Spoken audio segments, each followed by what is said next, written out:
طارق مسعود محمد channel. پچھلی کتابوں میں ایک واقعہ لکھا ہے کہ ایک نوجوان کسی مسجد میں آ کے ٹھہرا، مسافر تھا، مجھے ان کا نام یاد نہیں رہا اس وقت۔ مسجد میں آ کے نہیں، ایک نوجوان تھا، کوئی خاتون کہیں پچھلے زمانے میں راستہ واسطہ بھول گئی، کوئی جوان عورت تھی۔ پہلے زمانے میں ظاہر یہ لائٹیں وائٹیں تو نہیں تھی نا، رات کو اندھیرے ہو جاتے تھے، راستہ کہیں بھول گئی ہوگی، تو وہ ایک مسجد میں گئی، اس کو ایک نوجوان نظر آیا جو رات کو چراغ میں مطالعہ کر رہا ہے۔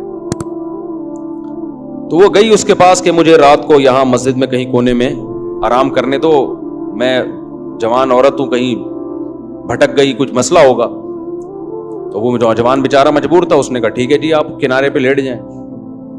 اس نوجوان نے کیا کیا، اس عورت نے دیکھا یہ نوجوان نا پوری رات اس چراغ کی آگ میں اپنی انگلی لے کے جاتا اور جب جلنے لگتی تو واپس لے آتا، بار بار یہ عمل کر رہا ہے۔ وہ خاتون دیکھ رہی ہے کہ یہ کیا کر رہا ہے، پوری رات نہ وہ سوئی نہیں، یہ منظر دیکھ کر کہ یہ کرتا کیا ہے، یہ بار بار کہاں لے کے جا رہا ہے اپنی انگلی کو آگ میں، اور جب جلنے لگتی ہے تو واپس۔ صبح جیسے ہی ہوئی ہے وہ یہ نوجوان اس جوان خاتون تھی اس کے پاس گیا، بولا بھائی خدا کے لیے آپ فوراً مسجد سے باہر نکلو، جاؤ آپ یہاں سے۔ اس نے کہا اللہ کی قسم میں اس وقت تک یہاں سے نہیں جاؤں گی جب تک تم یہ نہیں بتاؤ گے کہ یہ تم نے عمل کیا کیا ہے۔ اس نے کہا بار بار میرے دل میں رات کو زنا کا خیال آ رہا کہ اجنبی عورت ہے، دیکھنے والا کوئی بھی نہیں، اور یہ کنوارا لڑکا، تو میں بار بار نا اس چراغ میں اپنی انگلی جلاتا کہ دیکھ اس کو برداشت کر سکتا ہے، اگر اس کو کر سکتا ہے نا تو آخرت کی آگ بھی برداشت ہو جائے گی تجھ سے، اور ایک انگلی میں یہ آگ برداشت نہیں کر سکتا تو جہنم کی آگ کیسے برداشت کرے گا۔ آج کتنا آسان ہو گیا نوجوانوں کے لیے زنا کرنا، بھائی لڑکیاں لا رہے ہیں، کرائے پہ لے کر آ رہے ہیں، طوائف خانوں میں جا رہے ہیں، دوستوں کو بتا رہے ہیں۔ او بھائی تم گورنمنٹ کے قانون کی مخالفت نہیں کر رہے، تم کس کے قانون کو توڑ رہے ہو؟ خدا کے قانون کو۔ زنا کی اتنی سی اسلام میں یا خدا کی نظر میں ذرا سی اجازت ہوتی تو یوسف علیہ السلام جو مسافر بھی تھے اور خود ایک خوبصورت عورت دروازہ بند کر کے ان کو زنا کی دعوت دے رہی ہے اور دھمکیاں دے رہی ہے کہ نہیں کیا تو جیل بھجوا دوں گی، ایسے موقع پہ بھی یوسف علیہ السلام کہہ رہے اے اللہ مجھے جیل کی زندگی اس بدکاری کی زندگی سے زیادہ محبوب ہے، اور دعائیں مانگ رہے مجھے اس عذاب سے بچا لے۔ مسافر ہو اور اسے ڈر ہو کہ میں جیل، اور پھر چلے بھی گئے جیل بھجوا دیا اس نے، پھر بھی زنا کے قریب بولو نہیں گئے۔ تو یہ بہت گندا، بہت غلیظ، بہت پلید عمل ہے۔ میں بار بار کہتا ہوں جب کوئی کہا کرے نا میری گرل فرینڈ ہے، بولا بھنگیوں والا کام مت کیا کر تو، اور ہمارے سامنے آ کے مت بتایا کر۔ گرل فرینڈ اور بوائے فرینڈ رکھنا یہ بھنگیوں چماروں کا کام ہے۔ خاندانی آدمی بیوی رکھتا ہے اور عورت شوہر رکھتی ہے، ان کے حلال اولاد پیدا ہوتی ہے۔ ولد الزنا اور حرامی بچے مسلمانوں کے پیدا نہیں ہوتے، کافروں کے پیدا ہوتے ہیں۔ بتاؤ گدھا گدھی کے ساتھ فزیکل ریلیشن قائم کرتا ہے یا اس کو بیوی بناتا ہے؟ بتاؤ نا، بولو نا یار کیا ہو گیا؟ تو اس کا مطلب کسی عورت سے بغیر شادی کے فزیکل ریلیشن گدھے گھوڑوں کا کام، کتے بلیوں کا کام ہے یا نہیں ہے؟ یہ کام کتے بلی کرتے ہیں۔ کتے کا کتیا سے فزیکل ریلیشن ہوتا ہے، کوئی نکاح کا عقد نہیں ہوتا۔ گدھے کا گدھی کے ساتھ فزیکل ریلیشن ہوتا ہے لیکن کوئی نکاح کا ایگریمنٹ نہیں ہوتا۔ گھوڑے کا گھوڑی کے ساتھ فزیکل ریلیشن ہوتا ہے، اولاد بھی ہوتی ہے لیکن کوئی نکاح کا عقد نہیں ہوتا۔ تو کوئی آپ کا دوست آ کے بولا کرو نا میری گرل فرینڈ ہے، میں اس کے ساتھ سوتا ہوں، اس کو بولا تو کتوں والا کام کرتا ہے، تو گدھوں والا کام کرتا ہے، تو خچر والا، تو جو ہے گھوڑوں والا کام کرتا ہے، تو کتے پن سے نکل، ورنہ مجھے اپنا یہ میرے سامنے آ کے کتا پن نہ بیان کیا کر۔ خدا کی قسم اس کے ساتھ تم بھی جہنم کی آگ میں جلو گے۔ جب وہ آ کے کہتا ہے نا میری گرل فرینڈ ہے تو خوش نہ ہوا کرو، ورنہ تمہیں بھی خدا اسی آگ میں پھینکے گا۔ ہماری حکومت سے کوئی امیدیں مت لگاؤ۔ اسمبلیوں میں بیٹھے ہوئے لوگ، میں سب کی بات نہیں کر رہا، ان کو زنا سے کوئی فرق نہیں پڑتا، یہ ہمارے کلچر کو تباہ کر رہے ہیں۔ اولادوں کو روکو، اپنی اولادوں کو، اور بروقت نکاح کراؤ اپنی اولادوں کا۔ حضرت عبداللہ بن عباس کے 3 بیٹے جوان ہوئے، تینوں کو بلایا اور کہا کہ دیکھو بیٹو زنا کے قریب نہ جانا، کبھی بھی نہ جانا، نکاح کرنا ہے جس نے کرنا ہے میں اس کا نکاح کراؤں گا۔ آج نکاح کو عذاب بنا لیا ہے اور ایسے زنا کو سوسائٹی میں پھیلایا جا رہا ہے۔ تبلیغ میں وقت بعد میں لگاؤ، پہلے اپنے بیٹوں کا نکاح کراؤ۔ بیٹا جوان ہو جاتا ہے، اس کو سال کے لیے بھیج دیا، بھائی نکاح کر کے بھی تو بھیجا جا سکتا ہے نا اس کو. پھر آنے کے بعد بھی نکاح نہیں کرا رہے, پھر دوبارہ کہیں اور لگا دیا اس کو. نہ خانقاہوں میں بھیجو جب تک نکاح نہ کرا دو, نہ مدرسوں میں بھیجو جب تک نکاح نہ کرا دو اس کا. یہ ہمارے نبی کی تعلیمات ہیں, کوئی مذاق تھوڑی ہے یہ. تو خدا نے نافرمانوں کے لیے میرے بھائی جہنم کی آگ رکھی ہے, اس کو ہلکا مت سمجھو, خدا اٹھا کے ڈال دے گا آگ میں. نبی صلی اللہ علیہ وسلم نے معراج کی رات میں دیکھا ننگے مرد اور ننگی عورتیں جل رہی ہیں اکٹھی آگ میں. آپ نے جبریل سے پوچھا یہ کون لوگ ہیں؟ جبریل نے کہا یہ وہ زنا کرنے والے مرد اور عورتیں ہیں جو زنا کیا کرتے تھے, اللہ نے برہنہ ان کو اس اکٹھے آگ میں ڈال دیا ان کو. تو اگر یہ زندگی تمہیں چاہیے تو کرو, اور یاد رکھو اللہ دنیا میں عذاب دکھائے گا نہیں. دکھا دیا ہوتا تو یہ تو گورے بھی زنا سے بچ رہے ہوتے. پھر یہ اللہ نے اس پہ پردے ڈال دیے ہیں, اور پیغمبروں کو بھیجا یہ سمجھانے کے لیے کہ ان کو جا کے سمجھا دو کہ زنا کرنے والوں کے لیے اللہ نے آگ رکھی ہے. اور قرآن بار بار یہ بھی کہتا ہے ان ذالک علی اللہ یسیر, اتنے سارے لوگوں کو جہنم کی آگ میں ڈال دینا اللہ کے لیے کوئی مشکل کام نہیں ہے. لوگ کہتے ہیں نا یار اتنے لوگ آگ میں جلیں گے, وہ بھی جا رہا ہے, وہ بھی جا رہا ہے, وہ بھی جا رہا ہے, وہ بھی جا رہا ہے. تو قرآن اس کا بھی جواب دیتا ہے کہ میرے لیے یہ کام مشکل نہیں ہے, میں پرواہ نہیں کروں گا. اور جیسے اللہ غفور اور رحیم ہے, بھائی اللہ عزیز ذو انتقام بھی ہے. وہ غفور اور رحیم اگر ہے نا تو توبہ کرنے والوں کے لیے جن سے ہو چکا گڑ گڑا کے معافی مانگیں. جو توبہ نہیں کرتے ان کے لیے اللہ غفور الرحیم نہیں ہے, وہ تو سزائیں اس نے رکھی ہیں. پیغمبروں کو بھیجا یہ بتانے کے لیے کہ دیکھو نبی کی صفت بشیر کے ساتھ نذیر بھی ہے, خوشخبریاں دینے والے بھی اور ڈرانے والے بھی ہیں.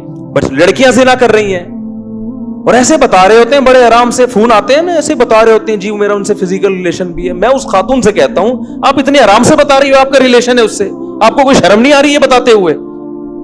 شادی شدہ عورت کا شوہر باہر ہے اور یہاں اپنے پرانے بوائے فرینڈ سے ریلیشن ہے اس کا. کتنے واقعات سامنے آ رہے ہیں. لوگ کہتے ہیں ہمیں تو کچھ بھی نہیں ہو رہا. تو بھائی اس لیے نہیں ہو رہا کہ سزا کا دن اللہ نے کیا رکھا ہے؟ آخرت رکھی ہے. تو ہمیں اور بھی بہت, ہمارا مسئلہ صرف پیٹرول اور ڈیزل نہیں ہے, صرف مہنگائی نہیں ہے. یہ تو دنیا میں غریب لوگ بھی ایک دن مر جاتے ہیں, مالدار بھی ایک دن. پیٹرول سستا ہو گیا تو کتنے دن کے لیے سستا ہوگا؟ ہماری عمریں 10 20 30 سال رہ گئی ہے نا. کیا کر لیں گے 30 سال میں پیٹرول سستا کر کے؟ کیا کر لیں گے یار؟ آٹا سستا ہو گیا 20 30 سال تک کیا ہو جائے گا؟ زندگی انسان کی روڈ پہ بھی گزر جاتی ہے, لیکن آگے جو زندگی آنے والی ہے وہ بہت طویل زندگی ہے, وہ ختم ہونے والی نہیں ہے. اور اللہ نے پیدا اس زندگی کے لیے نہیں کیا, پیدا کہاں کے لیے کیا ہے؟ آخرت کے لیے کیا ہے. تو اپنی جانوں پہ رحم کرو. جس کو ہومو سیکسولیٹی کی عادت پڑ گئی ہے توبہ کرے اللہ کے سامنے, علاج کرانے کی کوشش کرے. جس کو زنا کی عادت پڑ گئی ہے گڑ گڑائے اللہ کے سامنے, نکاح کرے. بھائی 4 شادیاں کرو, کس نے منع کیا تمہیں؟ مت پوچھو سوسائٹی کیا کہتی ہے اس بارے میں. لوگ مذاق, میرا بہت اب تک مذاق اڑاتے ہیں, شادیوں کی باتیں کرتا رہتا ہے اور لوگوں کو شادیوں کی ترغیب دیتا ہے. اڑانے دو مذاق, میں ذمہ دار ہوں اس کا. مجھے پتا ہے قیامت کے دن مجھے اللہ انشاءاللہ اس پہ نوازے گا. مجھے پرواہ نہیں ہے, میں نے خود بھی کیا ایسی کی تیسی سوسائٹی کی. یار جب میں کر رہا تھا مجھے ہار پھول تھوڑی پہنائے جا رہے تھے, مجھے کوئی لڈو تھوڑی پہنائے جا رہے تھے, کھلائے جا رہے تھے. جب میں کر رہا تھا یہ کام مجھے ہر طرف سے گالیاں سننے کو مل رہی تھی. تو میں گالیاں سنتا رہوں گا اور میں شادیوں کو پروموٹ کرتا رہوں گا انشاءاللہ. میں نہیں ڈرتا کسی سے ان چیزوں میں. مجھے خدا کو جواب دینا ہے بھائی. تو میں آپ سے کہتا ہوں بغاوت کرو اپنے ماں باپ کی. یہ تمہیں زنا, آج ماں باپ, بیٹا زنا کرتا ہے باپ کی پیشانی پہ لکیر نہیں آتی, ایک دفعہ سمجھا دے گا بیٹا ایکچولی ایسا نہ کیا کرو, ہمارا یہ کلچر نہیں ہے, بس اس سے زیادہ نہیں. وہ بھائی ایک طرف انٹرنیٹ پر گندی چیزیں آ رہی ہیں, ایک طرف سارا لڑکیاں خود آفریں کر رہی ہیں, آپ نہ اس کو نکاح کرنے دے رہے ہو اور زنا پر پابندیاں لگا رہے ہو, تو وہ تو بغاوت کرے گا سوسائٹی سے. تو ہم میرے بھائی کسی کے پابند نہیں ہے, ہمارے پاس خدائی قانون ہے. فَانْكِحُوا مَا طَابَ لَكُم مِّنَ النِّسَاءِ مَثْنَىٰ وَثُلَاثَ وَرُبَاعَ. اللہ کہتے ہیں جو تمہیں پسند آئے ان میں سے کتنی عورتوں سے کر سکتے ہو؟ 4 سے کر سکتے ہو, ان کے حقوق بھی ادا کرو. تو جو عورت رہے گی اس کو رکھو, نہیں رہنا چاہتی بھائی میں تو کروں گا. آپ بول تو میں تو 4 پوری کروں گا بھائی, میں زنا سے نہیں بچ سکتا اس سوسائٹی میں 4 کیے بغیر. اگر آپ کی یہ کنڈیشن ہے آپ بتا دو لوگوں کو. کتنے شادی شدہ مرد بھی منہ مار رہے ہیں زنا میں جا کے. ان سے کہا جائے یار نکاح کرو, کہتے ہیں یار بہت مشکل کام ہے, بہت مشکل کام ہے.